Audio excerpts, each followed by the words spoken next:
प्यारे बच्चों नमस्कार, मैं मनीष शर्मा आपका इस वीडियो में स्वागत करता हूं। तो बच्चों हम पढ़ रहे थे इन्वर्स ट्रिग्नोमेट्रिक फंक्शन, जिसके हमारे ऑलरेडी 2 लेक्चर हो चुके हैं और आज हमारा इसका तीसरा लेक्चर है। तो बच्चों जो प्रीवियस लेक्चर नंबर 2 था उसमें हमने कुछ फॉर्मूले अध्ययन किए थे और उन्हीं पे बेस्ड हम एक क्वेश्चन लेकर आज आपके सामने हाजिर है। तो बच्चों जो प्रीवियस ईयर में जेईई में आया हुआ एक क्वेश्चन है कि sine inverse x minus x square upon 2 plus x cube upon 4, इस तरीके से ये एक इनफाइनाइट सीरीज आगे चल रही है। Plus cos inverse x square minus यहाँ पे x4 आएगा, x4 upon 2 plus x6 upon 4, इस तरीके से ये इनफाइनाइट सीरीज आगे चल रही है इक्वल टू π/2। तो देखने में ये क्वेश्चन हो सकता है डिफिकल्ट लगे, लेकिन बच्चों ये रियलिटी में एक बहुत इजी क्वेश्चन है। यदि अगर आपको याद हो तो हमने कुछ इस तरीके का एक फॉर्मूला पढ़ा था कि यदि sine inverse x plus cos inverse x हो तो बच्चों इसको क्या लिखा जा सकता है, π/2। इसका मतलब स्पष्ट हो जाता है कि ये वैल्यू प्लस और ये वैल्यू, ये दोनों आपस में क्या होंगी, बराबर होंगी। तो इसके लिए बच्चों हम सबसे पहले क्या लिखेंगे कि x minus x square upon 2 plus x cube upon 4 minus dot dot dot. यदि बच्चों आप इसे ध्यान से देखो तो ये आपको एक गुणोत्तर श्रेणी अर्थात जीपी दिखाई दे रही है या नहीं दे रही है। यदि ये हमें क्या दिया हो बच्चों, एक जीपी है गुणोत्तर श्रेणी, जिसका ए यानी फर्स्ट टर्म कितनी है बच्चों, हमारे पास x है, और जो कॉमन रेशियो r होगा वो कितना होगा, यहाँ से माइनस का x/2।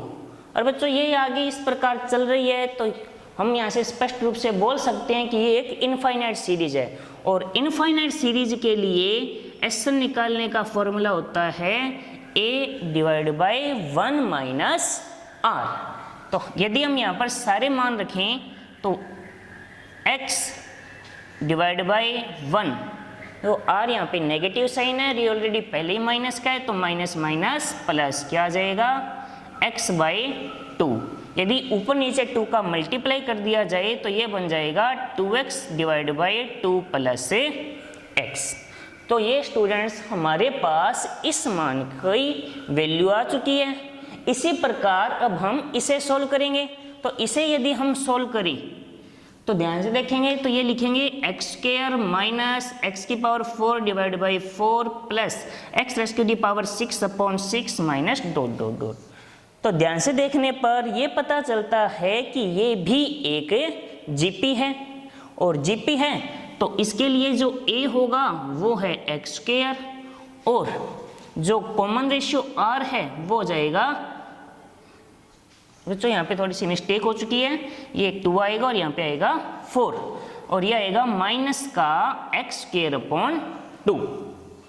तो यहाँ से जो एसएन आएगा फॉर्मूला हम बच्चों ऊपर लिख चुके हैं, a/1 माइनस r, तो यहाँ पे सीधे यहाँ पे वैल्यू रखते हैं तो आ जाएगा x square divide by 1 plus x square upon 2।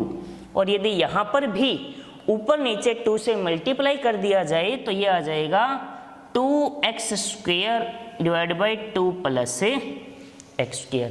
तो यहाँ से एक वैल्यू आ चुकी है। और फॉर्मूला जो कि हमने पढ़ा था कि sine inverse x plus cos inverse x किसके बराबर होता है, π/2 के बराबर होता है। तो इन दोनों का मान क्या होना चाहिए, फिर बराबर होना चाहिए। तो इस हिसाब से यदि हम इसे लिखते हैं तो हम यहाँ पर क्या लिखेंगे कि 2x upon 2 plus x equal to 2x square divide by 2 plus x square. तो क्रॉस मल्टीप्लीकेशन कर सकते हैं यहाँ से वज्र गुणन, तो हमारे पास आ जाएगा 2x ब्रैकेट के अंदर 2 plus x square equal to 2x square bracket के अंदर 2 प्लस x। तो देखो यहाँ पर 2x है और यहाँ पे 2x स्क्वायर है, तो यदि ये दोनों कैंसिल करें तो यहाँ पर सिर्फ हमारे पास क्या बचेगा, x बचेगा। तो यहाँ पर क्या लिखा जा सकता है फिर 2 plus x square equal to x, 2 plus x। यदि दोनों तरफ सॉरी, यदि इसका मल्टीप्लाई किया जाए तो 2 plus x square equal to क्या आ जाएगा, 2x प्लस एक्स स्क्वायर आ जाएगा। अब हम ध्यान से देखें तो हमें एक्स स्क्वायर प्लस साइन में दोनों तरफ दिखाई दे रहा है, यानी यहाँ से हम इन दोनों को कैंसिल कर सकते हैं। तो रिजल्ट क्या बचेगा, 2 इक्वल टू 2x, और यहाँ से x की वैल्यू आ जाएगी 2/2 इक्वल टू 1। तो बताइए बच्चों, समझ आया या नहीं आया?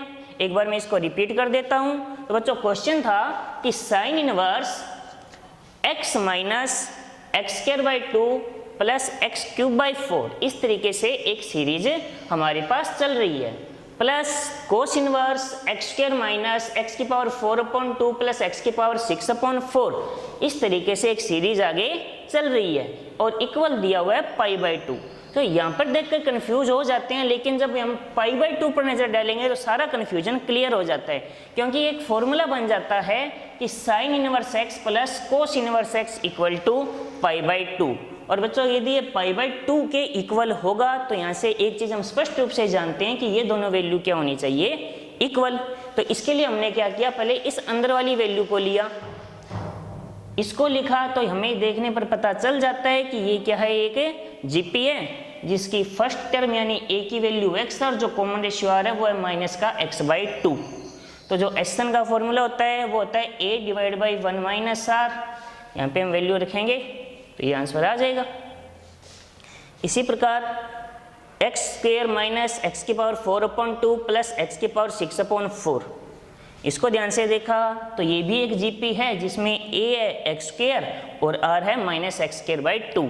इसके लिए भी एस फाइंड आउट किया a divide by 1 minus r वाले फॉर्मूले से, तो ये वैल्यू ये आ जाएगी। अब फॉर्मूले के अकॉर्डिंग ये दोनों वैल्यू क्या होनी चाहिए, इक्वल होनी चाहिए, तो दोनों को हमने लिया इक्वल। क्रॉस मल्टीप्लिकेशन किया तो हमारे पास एक ऐसी वैल्यू आएगी, 2x कैंसिल हो गया तो यहाँ पर बच गया x, x का अंदर मल्टीप्लाई कर दिया 2x plus x square, x square से एक्स स्क्वायर कैंसिल हो जाएगा और 2x इक्वल 2, तो यहाँ से x की वैल्यू आ जाएगी 2/2 इक्वल टू 1। तो बताइए बच्चों क्वेश्चन साइज समझ आया होगा। इसी प्रकार बच्चों यदि हमारे फॉर्मूले याद रहें और उनका बेसिकली मतलब याद रहे तो हम आसानी से सारे क्वेश्चंस को हल कर सकते हैं। तो इसी सीरीज में बच्चों आज हम कुछ आगे और फॉर्मूले अध्ययन करते हैं, उनके बेसिकली समझते हैं।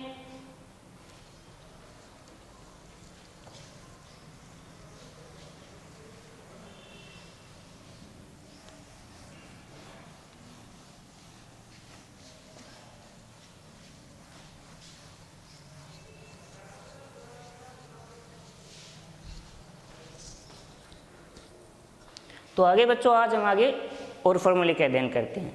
तो सबसे पहले बच्चों मैं आपको एक चीज़ बताना चाहूँगा यहाँ पर कि हमने एक चीज़ बात पढ़ी है कि क्या F inverse F of x हम पढ़ते हैं कि ये किसके इक्वल होता है बच्चों, एक्स के इक्वल होता है, या इसको ऐसे भी यदि लिखा जाए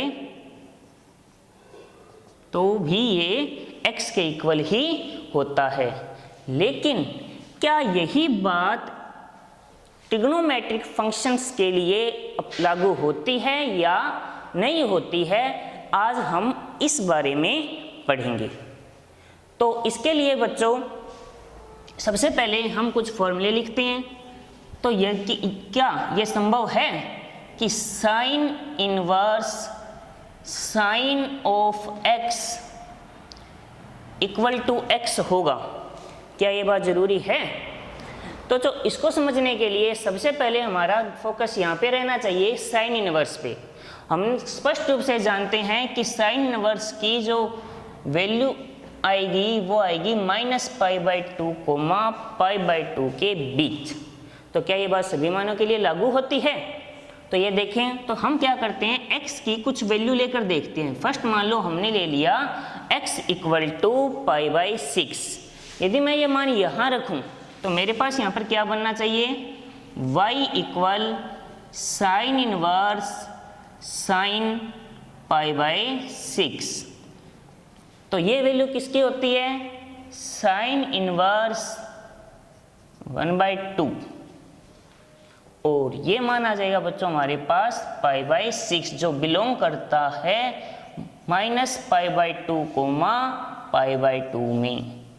तो यहाँ से मैं लिख सकता हूँ कि y इक्वल टू x जो है वो इस इक्वेशन को सेटिस्फाई करता है, क्योंकि यहाँ पर ये हमने जो मान लिया है वो पहले चतुर्थांश का है। अब यदि हम सेकंड क्वाड्रेंट में आए, जैसे मान लिया जाए मैंने यहाँ पर ले लिया 5π/6, यदि x इक्वल टू 5π/6 ले लिया जाए तो यहाँ से रिजल्ट क्या आएगा, y equal to sine inverse sine 5π/6। यदि अब इस रिजल्ट के हिसाब से यदि मैं इसको कैंसिल कर दूं तो मेरे पास यहाँ पर डायरेक्ट रिजल्ट आ जाता है π/6, लेकिन जो इंटरवल होता है उसके अंदर ये बिलोंगे नहीं करता। इसलिए हमें सबसे पहले इसको क्या करना पड़ेगा, इस तरीके से बदलना पड़ेगा कि ये इस इंटरवल के अंदर आई।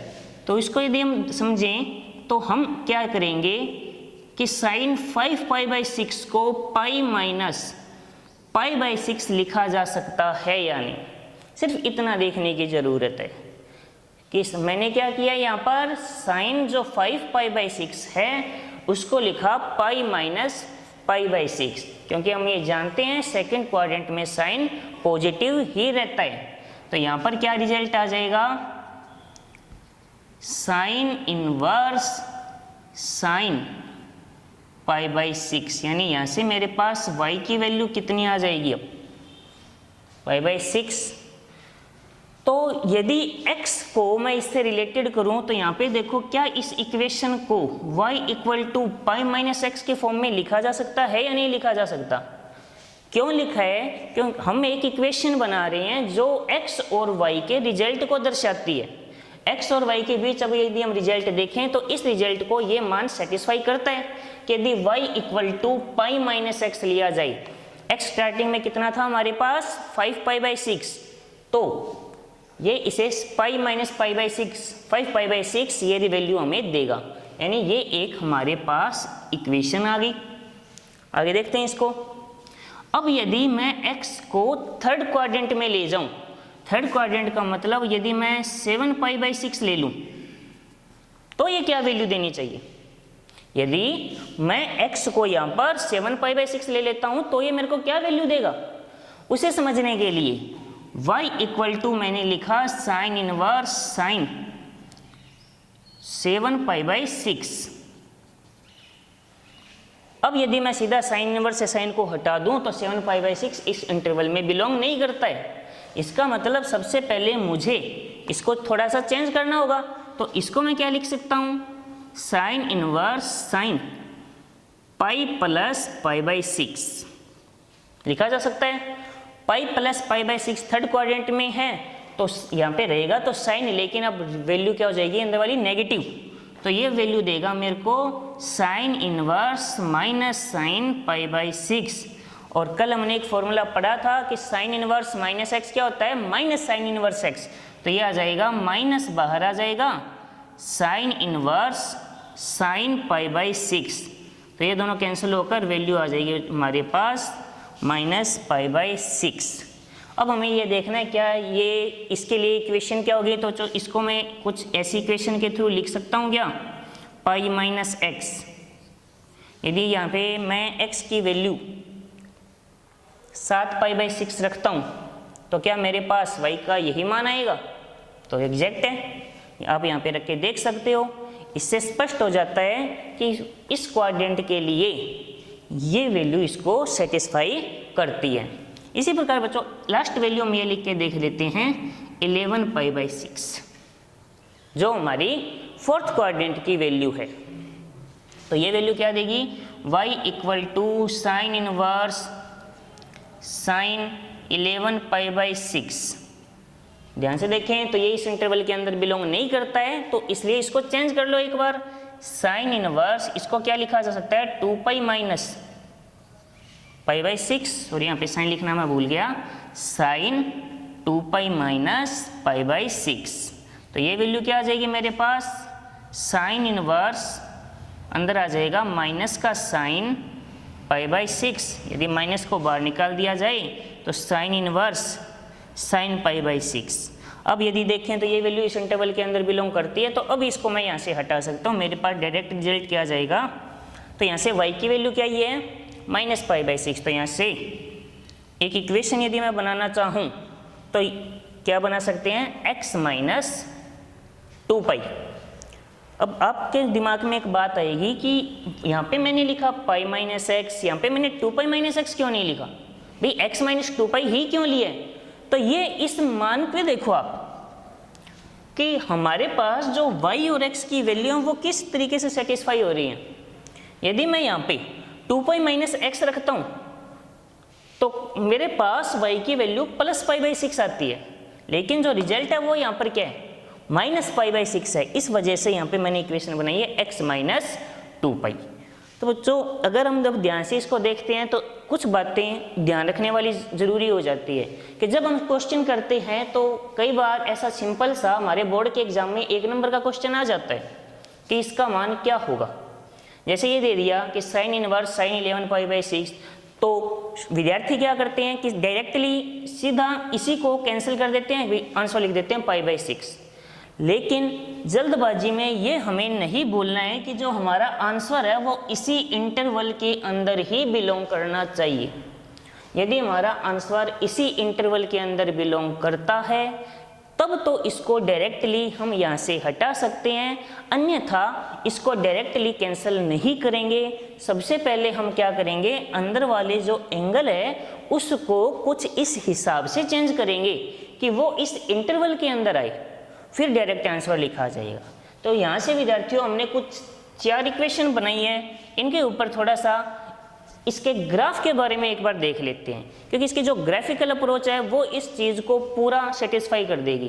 कि हो सकता है आपको ये सारी बातें रखने में दिक्कत आई, तो बच्चों यदि आप इनका ग्राफ आसानी से याद कर लेते हो तो ये लगभग प्रॉब्लम सॉल्व हो जाती है। तो देखो इनको आगे,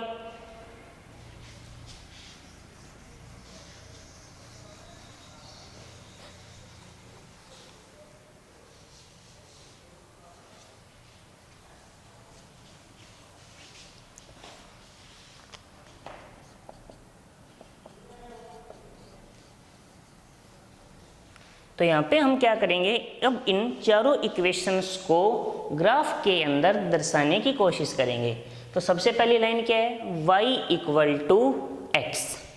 कहाँ से कहाँ तक ये बात लागू होगी, -π/2 से +π/2 के बीच। तो ये यदि मैं π/2 मानूँ, ये -π/2 मानूँ और y = x होगा तो ये वैल्यू भी π/2 होगी और ये वैल्यू आएगी -π/2। तो इस तरीके से मेरे पास विद्यार्थियों एक इक्वेशन आ जाएगी। ये लाइन ड्रॉ कर ली हमने, लेकिन π/2 से आगे जाने पर अब लाइन चेंज हो जाएगी। क्यों होगी, क्योंकि π/2 पे ये लाइन खत्म हो जाती है, इंटरवल चेंज हो जाएगा। अब आगे जाने पर यहाँ पर π-x के अकॉर्डिंग हमें चलना पड़ेगा। और इस लाइन को यदि आप ध्यान से देखें तो इस y = x, यानी यहाँ से मेरे पास m की वैल्यू कितनी आएगी, -1, यानी इसका जो स्लोप यानी जो ढाल है वो नेगेटिव आ रहा है। नेगेटिव आने की वजह से ये लाइन कुछ ऐसी आएगी 145 डिग्री के एंगल पर। सॉरी बच्चों 135 आएगा, 145 नहीं। तो ये लाइन आ गई। तो इस लाइन की इक्वेशन तो है y = x और इस लाइन की इक्वेशन है y = π-x। जब हम 3π/2 तक आ जाते हैं, इसके बाद ये लाइन यहाँ से कुछ ऐसी आएगी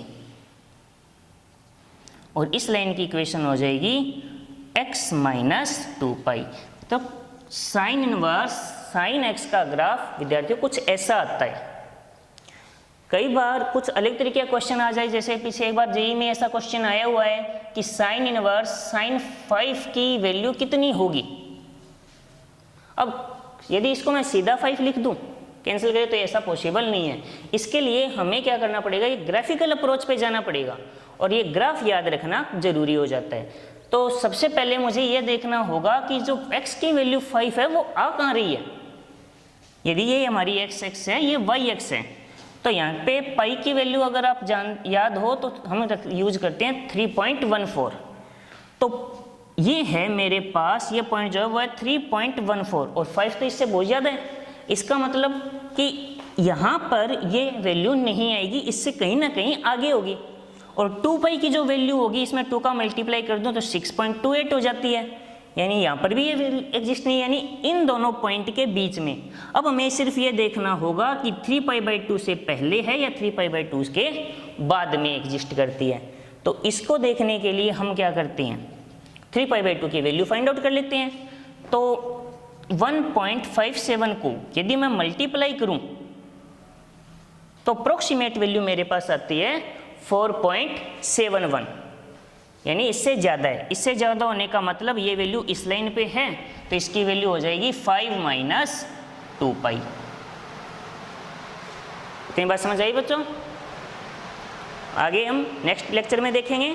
धन्यवाद।